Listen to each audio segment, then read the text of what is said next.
بسم الله الرحمن الرحيم. إن الحمد لله نحمده ونستعينه ونستغفره ونعوذ بالله من شرور أنفسنا وسيئات أعمالنا. من يهده الله فلا مضل له ومن يضلل فلا هادي له. وأشهد أن لا إله إلا الله وحده لا شريك له وأشهد أن محمدا عبده ورسوله. أما بعد، فإن أصدق الحديث كتاب الله، وخير الهدي هدي محمد صلى الله عليه وعلى آله وسلم، وشر الأمور محدثاتها، وكل محدثة بدعة، وكل بدعة ضلالة، وكل ضلالة في النار. أما بعد، مستعينين بالله عز وجل نبدأ دروسنا في شرح ثلاثة الأصول للإمام المجدد محمد بن عبد الوهاب رحمه الله تبارك وتعالى، وذلك بالقراءة في شرح الشيخ العلامة محمد بن صالح العثيمين رحمه الله تبارك وتعالى. فنسأل الله سبحانه وتعالى العون والسداد، ونسأله سبحانه وتعالى أن يجعل هذا الدرس وغيره خالصا لوجهه الكريم. Nous allons continuer, Inch'Allah tabaraka wa ta'ala, l'étude de Thalathatul Usul, les trois fondements, composés par Cheikh Mohammed ibn Abdul Wahhab, rahimahullah tabaraka wa ta'ala. Et nous allons étudier l'explication bénéfique de Cheikh Mohammed ibn Salih al-Uthaymin, rahimahullah tabaraka wa ta'ala. On demande qu'Allah subhanahu wa ta'ala nous accorde l'assistance et l'aide, et surtout la sincérité dans ce cours, ainsi que dans les autres cours, et fasse que nous allons apprendre, Inch'Allah tabaraka wa ta'ala, soit bénéfique pour moi en premier, ainsi pour vous, Inch'Allah. Alors, nous allons commencer, Inch'Allah tabaraka wa ta'ala, par la parole de l'imam, rahimahullah tabaraka wa ta'ala, Muhammad ibn Abdul Wahhab. Donc il dit rahimahullah, Bismillahir Rahmanir Rahim.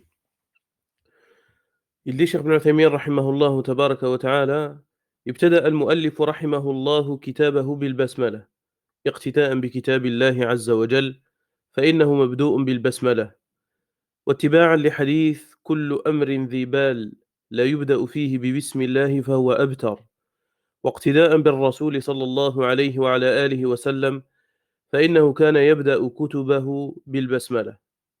Il dit rahimahullah, l'auteur, ça veut dire Mohammed ibn Abdul Wahhab, rahimahullah, a débuté son livre, son épître, Al-Usul al-Thalatha, par Al-Basmala. Et Al-Basmala, c'est le fait de dire Bismillah ar-Rahman ar-Rahim, contrairement au Tasmiya. Tasmiya, c'est le fait de dire Bismillah.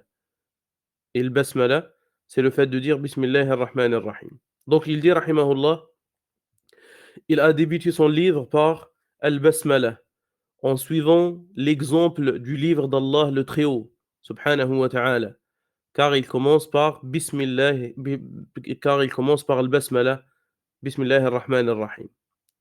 Et en suivant l'exemple, en suivant le hadith du prophète sallallahu alayhi wa sallam, lorsqu'il dit Kullu amrin dhi bal la yubda'u fihi bi bismillah fa huwa abtar. Toute chose qui commence et sur laquelle on nomme pas le nom d'Allah, alors elle est privée du bien. Toute chose sérieuse qui ne débute pas par Bismillah, elle est privée du bien. Et en prenant l'exemple du prophète sallallahu alayhi wa sallam, car lorsqu'il envoyait sallallahu alayhi wa sallam ses lettres au roi, alors il disait, ou il écrivait, et il commençait sa lettre par Bismillahir Rahmanir Rahim. Donc, l'imam Mohammed ibn Abdul Wahhab rahimahullah tabaraka wa ta'ala, et celle-ci c'est une faïda qu'on peut l'utiliser dans tous les livres qui commencent par Bismillahir Rahmanir Rahim. Donc on peut dire que l'auteur a commencé son livre par Bismillahir Rahmanir Rahim pour trois choses, pour trois raisons. Premièrement, en suivant l'exemple du livre d'Allah subhanahu wa ta'ala, car il commence par le Basmala. Deuxièmement, en suivant la parole et le hadith et l'ordre du prophète sallallahu alayhi wa sallam, lorsqu'il dit toute chose sérieuse qui ne débute pas par Bismillah, alors elle est privée du bien. Et pour la troisième raison, en suivant l'exemple du prophète sallallahu alayhi wa sallam, car lorsqu'il envoyait ses lettres au roi, pour les inviter à l'islam, alors il débutait ses lettres par Al-Basmala. Et il continue, rahimahullah, il dit Al-jar wal majrour متعلق بمحذوف فعل مؤخر مناسب للمقام تقديره بسم الله أكتب أو أصنف وقدرناه فعلا لأن الأصل في العمل الأفعال وقدرناه مؤخرا لفائدتين. Donc il dit la préposition, donc on traduit Bismillahir Rahmanir Rahim au nom d'Allah, le tout miséricordieux, le très miséricordieux. Donc là, il va nous parler, rahimahullah, concernant Al-Jar et Al-Majrour. Bismi, ça veut dire la lettre Ba, dont Bismi, on sait que Al-Majrour, Ismi. Donc il dit, la préposition au nom d'Allah, elle est, elle est liée à, il dit, rahimahullah, la préposition au, elle est liée à un sous-entendu qui vient à la fin de la phrase ou de l'expression, dont le sens correspond au contexte.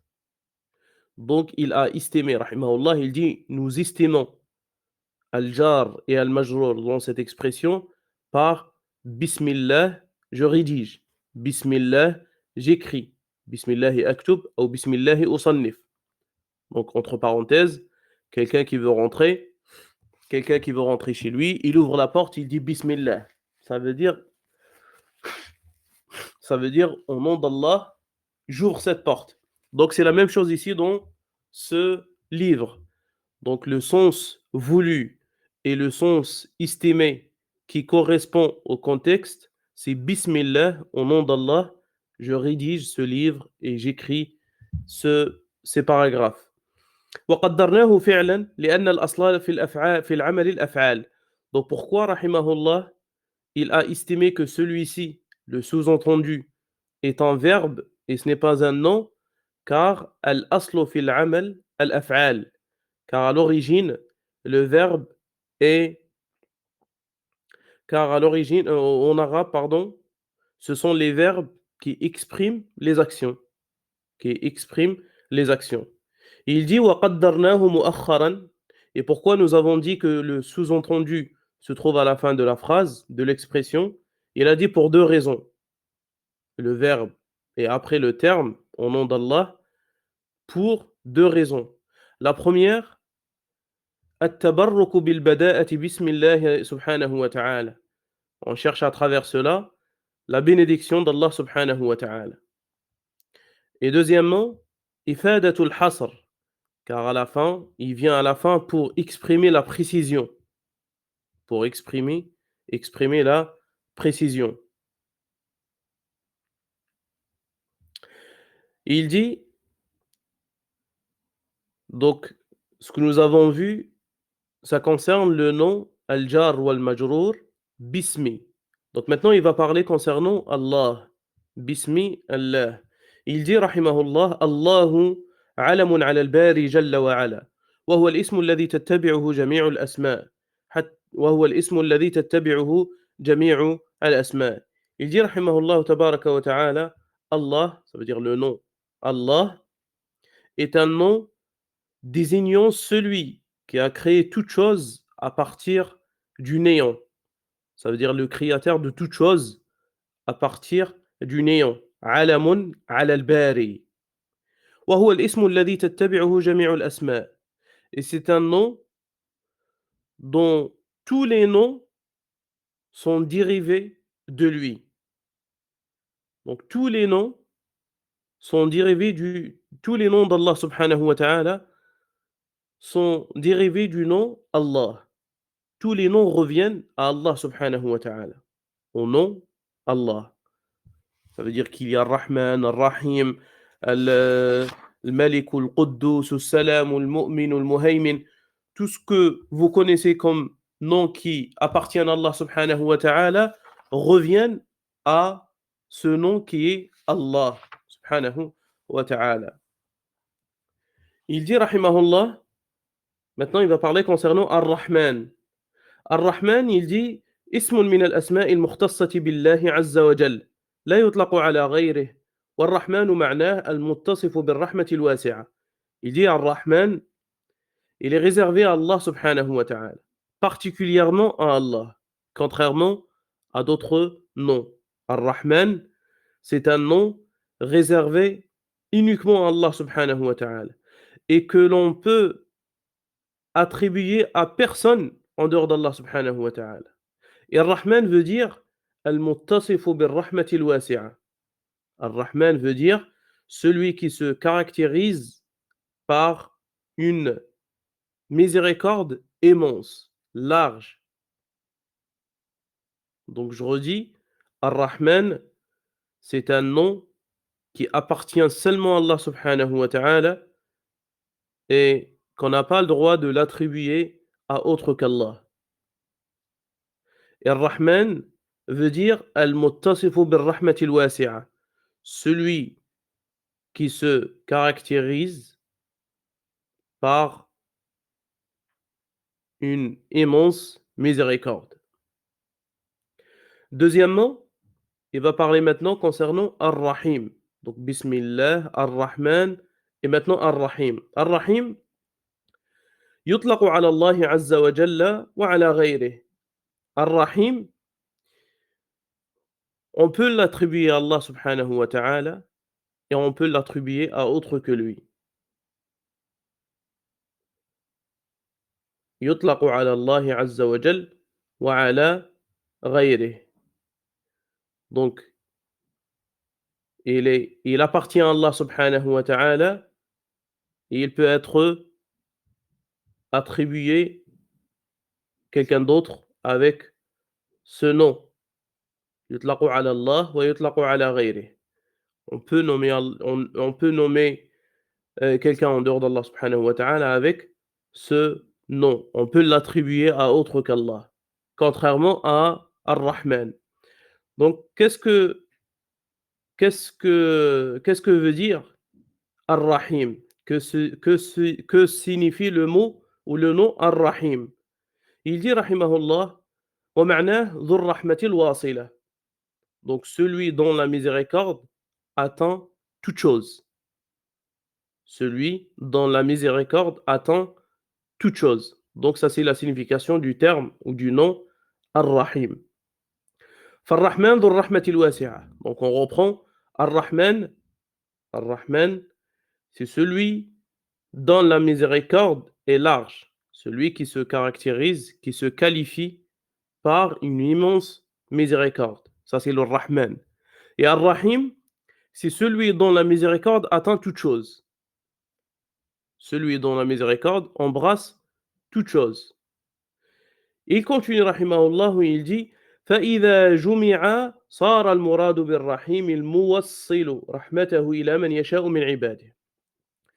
Donc faites attention, les deux sens que nous avons donnés,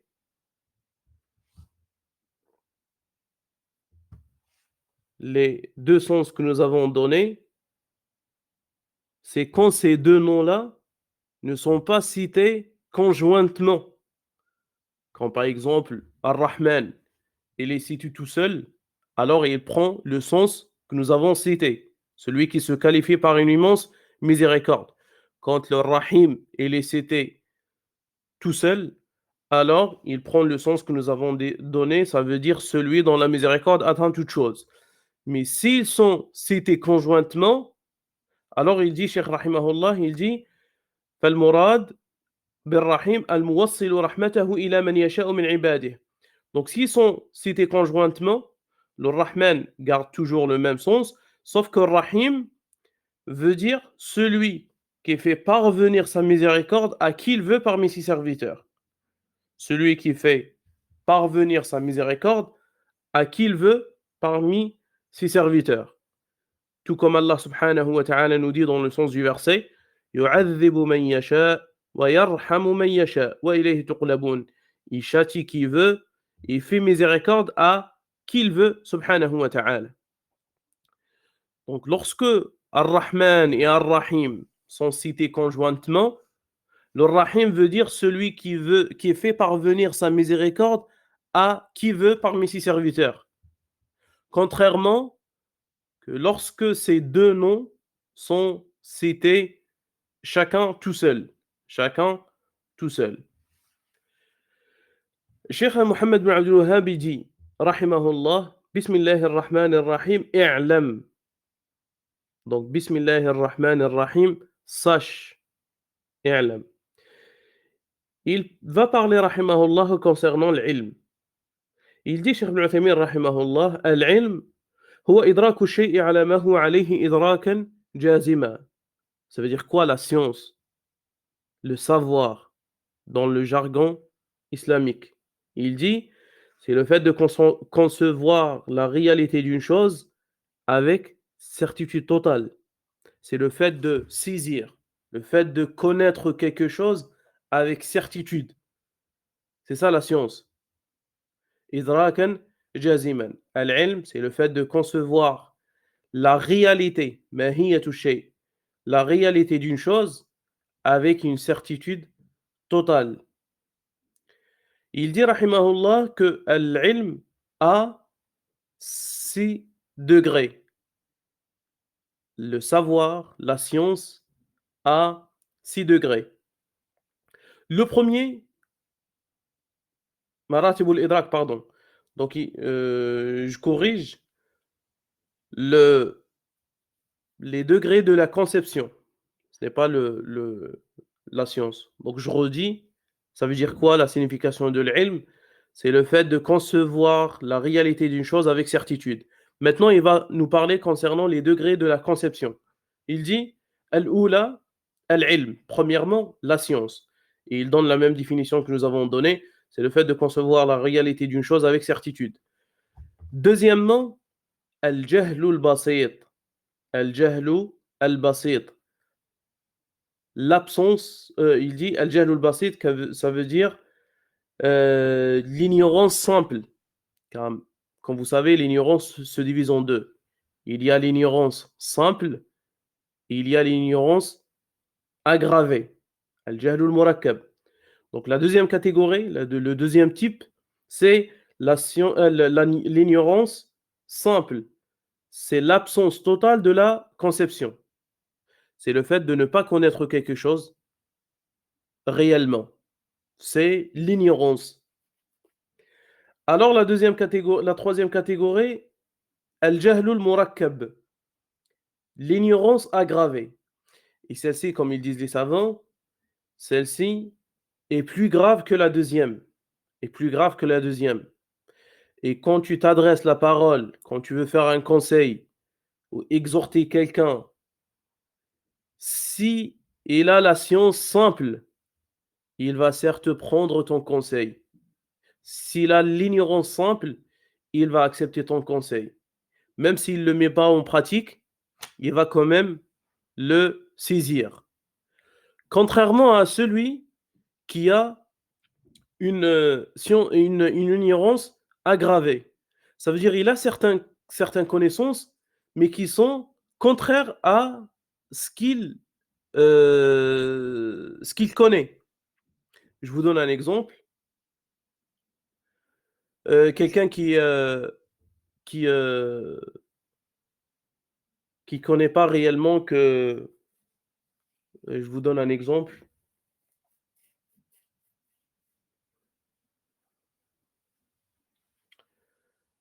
Il faut que je trouve un exemple pour faciliter la compréhension de ce qu'il disait, rahimahullah.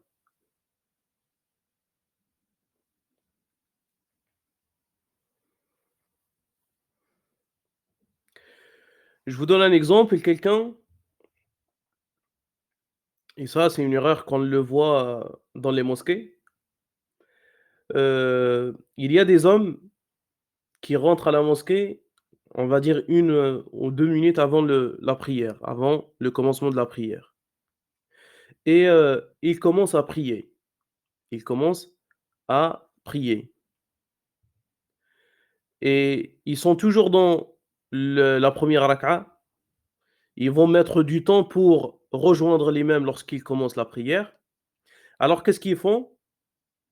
Au lieu qu'ils sortent comme ça pour rejoindre l'imam, eux, ils font at-taslim, les salutations, à droite et à gauche, alors qu'ils n'ont pas terminé encore les 2 unités, par exemple, de Tahiyyat al-Masjid. Donc, qu'est-ce qu'ils font? Ils sont debout, ils font Salamu alaykum, Salamu alaykum. S'il y avait quelqu'un qui avait l'ignorance simple, tu vas lui dire les salutations ont été légiférées pour mettre fin à une prière. Ça veut dire les salutations Assalamu alaykum wa rahmatullah, Assalamu alaykum wa rahmatullah, ou selon les façons légiférées. Si tu le dis, ça veut dire pour déterminer, pour montrer que tu as fini la prière. Si tu n'as pas fini la prière, alors tu sors complètement et tu n'as pas besoin de faire le taslim. S'il avait l'ignorance simple, il va te dire Barakallahu fik, jazakallahu khair, je ne savais pas ça, je vais le mettre en pratique. Si tu tombes sur quelqu'un qui a l'ignorance aggravée et qui commence à te dire moi j'ai vu tel cheikh qui faisait ça ou mon père il faisait ça, donc celui-ci il a reçu certaines connaissances suite à une analyse, suite à une observation, où il l'a lu quelque part, même si elle est fausse. Donc celui-ci, il va avoir du mal à recevoir ce conseil et le mettre en pratique. Donc ça, c'est un simple exemple pour vous montrer la différence entre l'ignorance simple et l'ignorance aggravée. Donc il dit, rahimahullah, l'ignorance simple, c'est adamul idraki bil kulliya, l'absence totale de la conception. Troisièmement, al-jahl al-murakkab, l'ignorance aggravée. Il dit, wa huwa idraku shay'i ala wajhin yukhalifu ma huwa alayh. C'est ce que nous avons dit, c'est le fait de saisir, le fait de connaître quelque chose de façon contraire, à sa réalité. Ça veut dire, il contredit la, la base et la science réelle. Et généralement, subhanallah, ceux qui sont cette degré, elle est plus, ce degré, il est plus, se manifeste plus chez les gens de la bid'a, qu'Allah nous en préserve.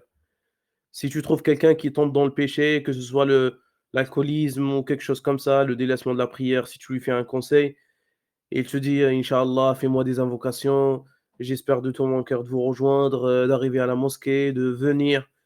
Mais si tu tombes sur un innovateur, il va te traiter d'ignorant, de fou, ou tout ce qu'il possède comme insulte. C'est pourquoi Cheikh Satmi, rahimahullah, il dit que euh, l'innovation est plus aimée au shaitan que le péché. Pourquoi? Parce que le péché, on se repent de lui. Si tu trouves quelqu'un qui tombe dans le khamr, dans l'alcoolisme ou quelque chose comme ça, il sait que c'est un péché. Donc il peut se repentir. Sauf que l'innovation, l'innovateur, il voit que ce qu'il est en train de faire, cette innovation, c'est une action à travers laquelle il cherche à se rapprocher à Allah subhanahu wa ta'ala. Il peut même te tuer, comme par exemple on voit les Khawarij, les Daesh par exemple, ceux qui rendent les musulmans mécréants, et ainsi de suite. Et ils tuent les gens parce qu'ils pensent que c'est à travers cette action-là qu'ils se rapprochent d'Allah subhanahu wa ta'ala. Et ces personnes-là, ils ont la science aggravée, wallahu al-musta'an. Et le fait de réformer les raisons qui ont ce genre de degré est plus dur que le fait de réformer celui qui est dans l'ignorance simple, wallahu al-musta'an. Donc, il dit, rahimahullah, al-rabi'a, quatrièmement, al-wahm, le méprise. Il dit, c'est le fait de connaître, wa huwa idraku shay'i ma'a ihtimali didd ar-rajih. C'est le fait de connaître quelque chose alors que le contraire est plus vraisemblable. Cinquièmement, ash-shak, le doute. C'est le fait d'avoir quelque chose, de concevoir quelque chose, alors qu'il existe une probabilité aussi vraisemblable. Sixièmement, il y a ce qu'on appelle al-dhann, le doute. C'est le fait de concevoir quelque chose alors que le contraire est moins vraisemblable. Soit le doute, c'est plutôt la croyance prépondérante, si on pourrait le traduire comme ça littéralement. Donc il continue, rahimahullah, il dit وَالْعِلْمُ يَنْقَسِمُ إِلَى قِسْمَيْنِ.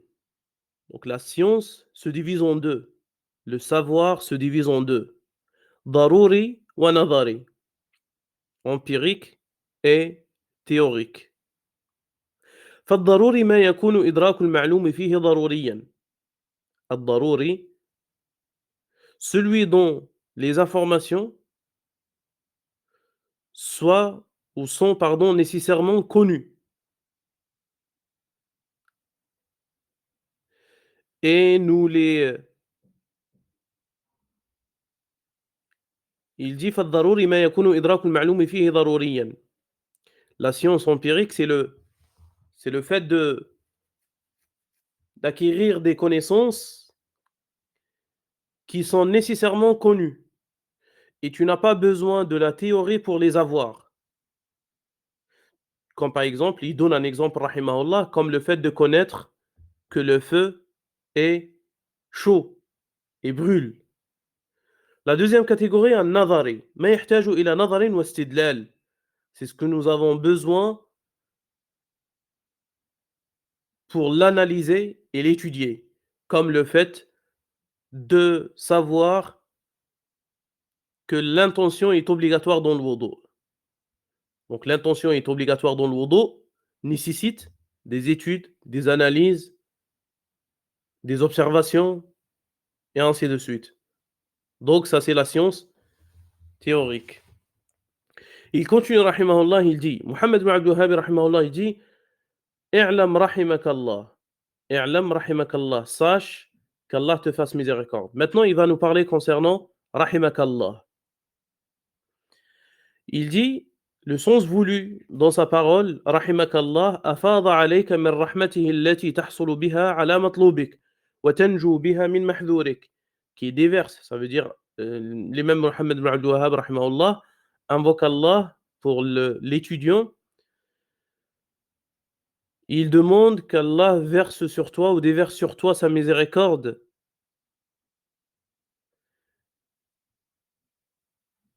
Il déverse sur toi la miséricorde à travers laquelle tu obtiendras ce que tu recherches et tu sois protégé contre ce que tu crains.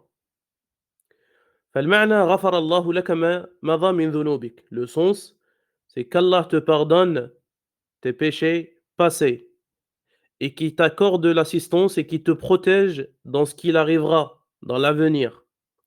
وهذا إذا أفردت الرحمة. أما إذا قرنت بالمغفرة فالمغفرة لما مضى من الذنوب والرحمة والتوفيق للخير والسلامة من الذنوب. Donc il dit rahimahullah, Ibn Uthaymin, il dit, l'imam Mohammed ibn Abdul Wahhab, rahimahullah, il te dit rahimakallah, sache qu'Allah te fasse miséricorde. Donc il dit, puisque Cheikh Mohammed ibn Abdul Wahhab, rahimahullah, a cité rahma tout seul, qu'il t'a dit seulement rahma, rahimakallah, alors ça regroupe beaucoup de choses. Ça regroupe l'assistance d'Allah subhanahu wa ta'ala qui te protège, qui pardonne tes péchés passés et qui t'accorde l'assistance et l'aide et qui te protège à l'avenir. Mais s'il avait dit rahimakallahu wa ghafarallahu lak, qu'Allah te fasse miséricorde et te pardonne, alors s'ils sont cités conjointement, ça veut dire al-rahma et al-maghfira. Al-rahma prend le sens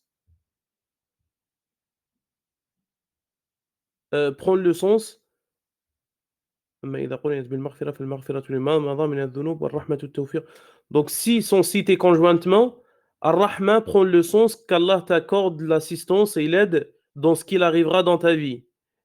Et le Maghfira veut dire qu'Allah te pardonne les péchés antérieurs. وصنيع المؤلف رحمه الله يدل على عنايته وشفقته بالمخاطب وقصد الخير له. Et celui qui voit comment Cheikh Ibn Uthaymin, Cheikh Mohammed ibn Abdul Wahhab, rahimahullah, invoque Allah subhanahu wa ta'ala pour l'étudiant, montre qu'il a l'attention et la compassion envers l'étudiant et qui veut le bien pour lui. Donc il dit, rahimahullah, Mohammed ibn Abdul Wahhab, sache qu'Allah te fasse miséricorde. اعلم رحمك الله أنه يجب علينا تعلم 4 مسائل. Sache qu'Allah te fasse miséricorde qu'il nous incombe de connaître 4 مسائل, 4 choses, 4 questions. Il dit هذه المسائل التي ذكرها المؤلف رحمه الله تعالى تشمل الدين كله فهي جديرة بالعناية لعظم نفعها.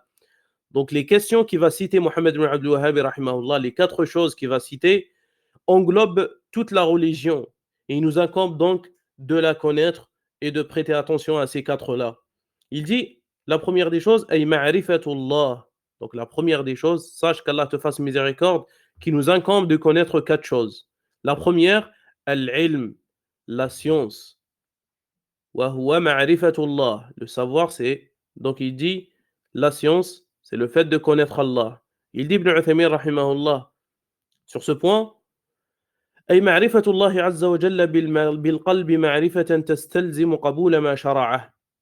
Donc c'est le fait de connaître Allah subhanahu wa ta'ala avec le cœur d'une façon qui implique nécessairement l'acceptation de sa législation. Il dit وَالْإِذْعَانُ وَالْإِنْقِيَادُ لَهُ. La soumission et l'obéissance à lui et le fait de mettre en pratique sa législation avec laquelle est venu Muhammad sallallahu alayhi wa ala alihi wa sallam. Donc, méditez bien ce qu'il dit Uthaymin rahimahullah, et ça c'est très important. Et c'est ça la réalité de la connaissance d'Allah subhanahu wa ta'ala. Il dit c'est le fait de connaître Allah subhanahu wa ta'ala avec ton cœur. Mais ce n'est pas seulement une connaissance ordinaire, simple. C'est une connaissance qui implique nécessairement l'acceptation de sa législation. La soumission à lui, son obéissance subhanahu wa ta'ala, et le fait de mettre en pratique la religion avec laquelle est venu son messager Muhammad sallallahu alayhi wa sallam. Et ce que tu vois, où la connaissance se manifeste réellement sur plusieurs choses, face à l'épreuve particulièrement, et ça on le voit d'une manière évidente. Parce que le fait de connaître Allah subhanahu wa ta'ala, ce n'est pas seulement dans l'aisance, c'est dans l'adversité également. Donc c'est le fait de connaître Allah subhanahu wa ta'ala, la connaissance implique nécessairement, obligatoirement la soumission à ses décrets, à son destin subhanahu wa ta'ala. Et ça tu le vois durant l'épreuve. Et ça, c'est ça la réalité de la servitude, al-ubudiyya. À travers l'épreuve, tu vois c'est vraiment tu es le serviteur d'Allah subhanahu wa ta'ala. Est-ce que tu es abd? Est-ce que tu es l'esclave d'Allah? Est-ce que ton cœur, il est soumis à Allah subhanahu wa ta'ala, il accepte avec largesse son décret? Si ce n'est pas le cas, comme il dit Ibn Qayyim rahimahullah, alors invoque Allah subhanahu wa ta'ala qui t'accorde un cœur, car tu n'as pas un cœur. C'est à travers l'épreuve que tu vois réellement si tu es soumis aux ordres d'Allah subhanahu wa ta'ala et à son décret ou pas. Ce qui peut montrer vraiment la connaissance d'Allah subhanahu wa ta'ala, c'est face aux ordres d'Allah subhanahu wa ta'ala, tels que l'accomplissement de la prière, tels que la soumission à ses ordres et ses commandements. Ce qui montre également la connaissance d'Allah subhanahu wa ta'ala, c'est mettre en pratique ses jugements. Comme tu vois par exemple, certaines personnes dans l'apparence délaissent les jugements, comme il dit Ibn Uthaymin rahimahullah, les jugements de la religion du prophète Muhammad sallallahu alayhi wa sallam avec laquelle il est venu. Tu vois l'apparence par exemple des hommes qui ne laissent pas pousser leur barbe parce qu'ils sont gênés, ou parce qu'il croit pas réellement, à son obligation. Tu as d'autres femmes qui, portent pas le hijab. C'est ça la réalité de la connaissance d'Allah subhanahu wa ta'ala. Et pour finir, Ibn al-Qayyim rahimahullah, il dit: «Celui qui connaît Allah l'aimera obligatoirement. Et celui qui ne connaît pas Allah subhanahu wa ta'ala, son amour est faible. Il peut apparaître dans l'aisance et il peut disparaître dans la difficulté.» Donc on continue rahimahullah, il dit: ويتعرف العبد على ربه بالنظر في الآيات الشرعية في كتاب الله. Donc, il va te donner un conseil pour connaître ton Seigneur. Il va te dire, et le serviteur peut connaître son Seigneur à travers l'observation des al-ayat al-shar'iyya, des signes religieux qui se trouvent dans le livre d'Allah et la sunna du prophète sallallahu alayhi wa sallam. Ça, c'est la première catégorie. La deuxième catégorie, c'est l'observation et la méditation dans les signes universels tels que les créatures d'Allah subhanahu wa ta'ala. Plus l'homme médite ces deux choses-là, alors très certainement il va connaître son Seigneur subhanahu wa ta'ala comme il se doit. Quand tu vois les créatures d'Allah subhanahu wa ta'ala, comment il les a créées, comment il les a éduquées, comment Allah subhanahu wa ta'ala a créé le ciel, il y a 7 cieux, il y a la terre, comment elle penche pas, il a mis les montagnes subhanahu wa ta'ala. Et comme il dit Allah subhanahu wa ta'ala dans son livre, وَفِي الْأَرْضِ آيَاتٌ لِلْمُوقِنِينَ, il y a sur terre des preuves pour ceux qui croient. وَفِي أَنفُسِكُمْ أَفَلَا تُبْصِرُونَ. Et le reste du verset, ainsi qu'en vous-même, n'observez pas donc. Donc à travers ces deux choses-là, tu connaîtras ton Seigneur. Donc il dit, pour le passage de l'imam Mohammed ibn Abdul Wahhab rahimahullah, lorsqu'il dit wa ma'rifatu rasoulih. Donc la première des choses, sache qu'Allah te fasse miséricorde, qui nous incombe de connaître 4 choses-là. La première, la première, al-ilm. Donc la science, et c'est quoi l'ilm? Qu'est-ce que c'est l'ilm? C'est le fait de connaître Allah. Donc nous avons parlé concernant ça. Donc maintenant nous allons parler concernant ma'rifatu nabiyyih, connaître son prophète. Ça veut dire connaître Muhammad sallallahu alayhi wa alihi wa sallam d'une façon d'une façon qui implique nécessairement l'acceptation de ce de quoi il est venu sallallahu alayhi wa sallam comme guidance, comme religion, wa tasdiquhu fima akhbar, et croire à la véracité de ses propos, et le fait d'obéir ses ordres, et le fait de s'écarter de ce qu'il a interdit, et le fait d'accepter son jugement. Donc c'est ça la connaissance du prophète Muhammad sallallahu alayhi wa sallam. Donc il continue, il va citer quelques versets, et il dit, Allah subhanahu wa ta'ala dit, فَلَا وَرَبِّكَ لَا يُؤْمِنُونَ حَتَّى يُحَكِّمُوكَ فِي مَا شَجَرَ بَيْنَهُمْ ثُمَّ لَا يَجِدُوا فِي أَنفُسِهِمْ حَرَجًا مِمَّا قَضَيْتَ وَيُسَلِّمُوا تَسْلِيمًا. Allah dit dans le sens du verset, par ton Seigneur, ils ne seront pas croyants, et ils ne seront pas croyants aussi longtemps qu'ils ne t'auront demandé de juger de leur dispute. Et ils n'auront éprouvé aucune angoisse de ce que tu auras décidé, et qu'ils se soumettent à ta sentence. Et Allah subhanahu wa ta'ala dit également فَلْيَحْذَرِ الَّذِينَ يُخَالِفُونَ عَنْ أَمْرِهِ أَنْ تُصِيبَهُمْ فِتْنَةٌ أَوْ يُصِيبَهُمْ عَذَابٌ أَلِيمٌ. Allah subhanahu wa ta'ala dit dans le sens du verset que ceux qui s'opposent à son commandement prennent garde qu'une épreuve ne les atteigne, ou que les atteigne un châtiment douloureux. L'imam Ahmed rahimahullah nous dit au sujet de ce verset, Atadri mal fitna? Sais-tu de quoi s'agit-il la fitna citée dans ce verset? فَلْيَحْذَرِ الَّذِينَ يُخَالِفُونَ عَنْ أَمْرِهِ أَنْ تُصِيبَهُمْ fitna. Donc il dit al-fitnatu shirk, la fitna voulue Ici, c'est le polythéisme, الشرك. لعله إذا رد بعض قوله أن يقع في قلبه شيء من الزيغ فيهلك. Il se peut qu'il renie, qu'il rejette quelque chose de la parole du prophète sallallahu alayhi wa sallam, alors une forme d'égarement tombe sur son cœur, il périra. Il périra. Et il continue, donc il dit la science, c'est le fait de connaître Allah, al-ilm wa ma'rifatullah, le fait de connaître son prophète, et maintenant le fait de connaître sa religion, le fait de connaître sa religion. Et il dit الإسلام بالمعنى العام هو التعبد لله بما شرع منذ أن أرسل الله الرسل إلى أن تقوم الساعة. Donc le fait de connaître la religion de l'islam.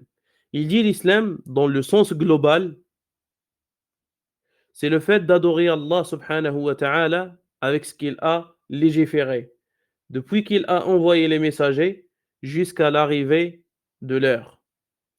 كما ذكر الله سبحانه وتعالى في آيات كثيرة تدل على أن الشرائع السابقة كلها إسلام.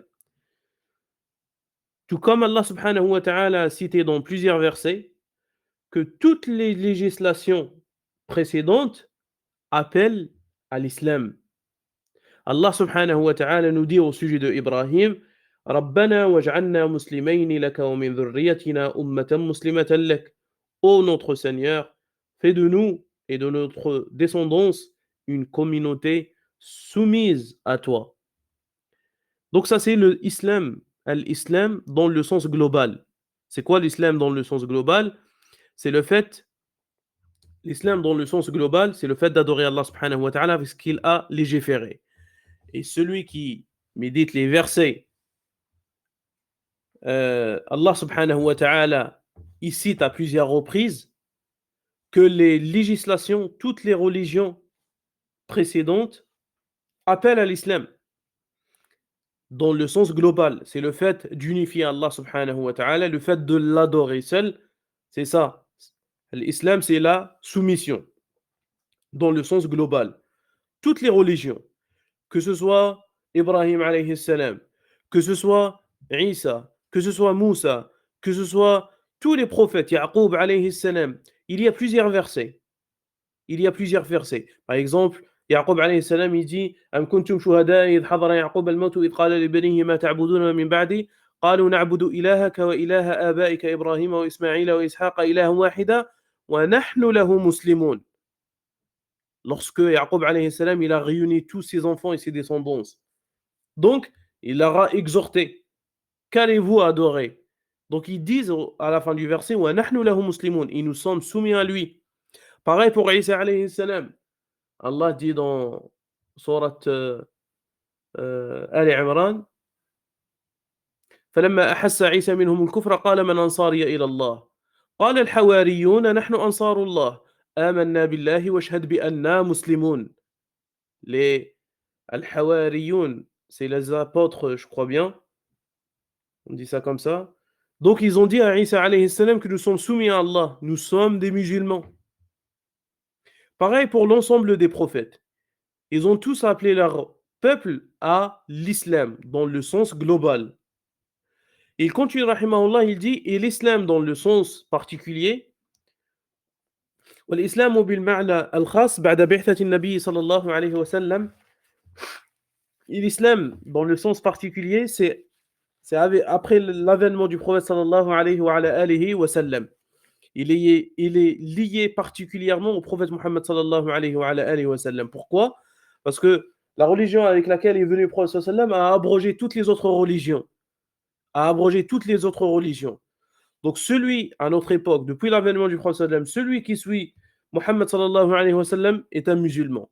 Et celui qui ne suit pas Muhammad sallallahu alayhi wa sallam, il n'est pas musulman. Donc il continue, rahimahullah, il dit فَأَتْبَاعُ الرُّسُلِ مُسْلِمُونَ فِي زَمَنِ رُسُلِهِمْ. Les suiveurs des messagers sont des musulmans à l'époque de l'envoi de leurs prophètes. Les juifs, ils étaient des musulmans à l'époque de Moussa alayhi salam. Les chrétiens, c'était des musulmans à l'époque de Isa alayhi salam. Donc ça c'est l'islam dans le sens global. Mais depuis l'avènement du prophète Muhammad sallallahu alayhi wa sallam, ceux qui ont cru en Muhammad sallallahu alayhi wa sallam, ils sont des musulmans. Ceux qui mécroient en Mohammed sallallahu alayhi wa sallam, ils ne sont pas des musulmans. Et comme il dit Cheikh Fawzan, hafidhahullah tabaraka wa ta'ala, il dit toutes les religions appellent à l'islam. Et il y a juste les législations, certains points dans les religions qui changent, tels que par exemple le nombre de la prière, tels que, tels que, tels que par exemple le nombre des jours ou les heures du jeûne. Mais sinon, la base qui est le fait d'appeler les gens vers le tawhid et la soumission à Allah, c'était l'objectif de tous les prophètes. Et c'est ça l'islam. Et on entend beaucoup de musulmans, lorsqu'on parle de l'islam, ils te disent l'islam, c'est la paix. Certes, ça fait partie de ses sens, mais le sens véridique et réel, c'est la soumission. C'est la soumission totale aux ordres d'Allah subhanahu wa ta'ala. C'est ça l'islam. وهذا الدين الإسلامي هو الدين المقبول عند الله عز وجل. Donc il dit la religion islamique est la religion acceptée auprès d'Allah subhanahu wa ta'ala et qui sera utile pour les gens. Allah subhanahu wa ta'ala dit Inna ad-dina 'inda Allahi al-islam. Certes, la religion auprès d'Allah est l'islam. وهذا الإسلام هو الإسلام الذي امتن الله به على محمد صلى الله عليه وعلى آله وسلم. Et cette religion, c'est la religion qu'Allah a fait don à son prophète Muhammad sallallahu alayhi wa alayhi wa sallam. Lorsqu'Allah subhanahu wa ta'ala dit aujourd'hui, lorsqu'Allah subhanahu wa ta'ala dit à son prophète, aujourd'hui, j'ai parachevé pour vous, j'ai parachevé pour vous votre religion, accompli sur vous mes bienfaits et agréé pour vous l'islam comme religion. Il continue Mohammed ibn Abdul Wahhab, rahimahullah, il dit la première question à connaître, c'est connaître Allah, son prophète, sa religion avec al-adilla, avec des preuves. Al-adilla, dans la langue arabe, c'est le pluriel de dalil. Dalil, c'est une preuve, c'est une preuve. Et al-adilla, c'est des preuves. Et ça veut dire quoi, dalil? La preuve, c'est ce qui conduit à l'objectif recherché. C'est l'argument qui te mène à ce que tu recherches. والأدلة على معرفة ذلك سمعية وبصرية. Donc les preuves qui te conduisent à réaliser la première question, ce sont deux preuves. عقلية وسمعية, textuelle et rationnelle. فالسمعية ما ثبت بالوحي. Les preuves textuelles, ce sont des preuves qui sont rapportées dans les textes religieux de la révélation, que ce soit le livre d'Allah ou la sunna du prophète sallallahu alayhi wa sallam. Les preuves rationnelles, c'est ce qui est établi avec la méditation et l'observation. Et Allah subhanahu wa ta'ala a cité beaucoup de ces preuves-là, ça veut dire la deuxième catégorie. Combien de versets Allah subhanahu wa ta'ala dit wa min ayatihi, il fait partie de six signes qu'il a créé de ça, qu'il a créé ça, et il fait partie de six signes, et il fait partie de six signes. وهكذا يكون سياق الأدلة العقلية الدالة. C'est de cette façon que les preuves rationnelles sont citées dans le livre d'Allah subhanahu wa ta'ala. وأما معرفة النبي فبالأدلة السمعية. Maintenant tu vas me dire comment je peux connaître le prophète sallallahu alayhi wa sallam avec des preuves textuelles. Donc il dit bil adillati sam'iyya famithlu qawlihi ta'ala, donc comme des preuves textuelles, comme sa parole subhanahu wa ta'ala Muhammadur Rasulullah, Muhammad est le messager d'Allah, et comme sa parole subhanahu wa ta'ala wa ma Muhammadun illa rasulun qad khalat min qablihi ar-rusul, Muhammad n'est qu'un messager, des messagers avant lui sont passés. Donc ce sont des preuves textuelles. Maintenant, comment tu peux connaître ton prophète Mohammed sallallahu alayhi wa sallam? C'est à travers les textes rationnels, comme par exemple le fait d'observer, le fait de méditer, les signes avec lesquels est venu. Tu peux me dire comment je peux connaître ça? Il y a des signes qui sont déjà passés, il y a des signes qui arriveront. Par exemple, parmi ces signes, le plus grand miracle, c'est le livre d'Allah subhanahu wa ta'ala, qui contient al-akhbar al-sadiqatu al-nafi'a, qui contient les narrations véridiques est juste et qui contient les jugements justes. Donc ça, c'est une preuve. Parmi les preuves, pour connaître ton prophète Mohammed sallallahu alayhi wa sallam avec des preuves rationnelles, c'est ce qui s'est passé comme miracle par ses mains. Comme par exemple la lune qui s'est divisée en deux. Parmi les preuves aussi, ce qui nous a dit et ce qui nous a fait part des choses de l'inconnaissable. Comme par exemple, il disait, sallallahu alayhi wa sallam, viendra une époque où il y aura ça, ça, et ça, on le voit tout le temps. Et à chaque fois, on disait, subhanallah, le prophète sallam, il a parlé de ça il y a 1400 ans. Donc, ce sont des preuves rationnelles. Et ce sont des preuves qui ne parviennent que d'une révélation, comme il dit Cheikh Mohammed bin Uthaymin, rahimahullah tabaraka wa ta'ala. Sur ce, Inch'Allah, on s'arrête et nous allons continuer, Inch'Allah, tabaraka wa ta'ala, dans les cours qui viennent. هذا والله أعلم سبحانك اللهم وبحمدك أشهد أن لا إله إلا أنت أستغفرك وأتوب إليك والسلام عليكم ورحمة الله وبركاته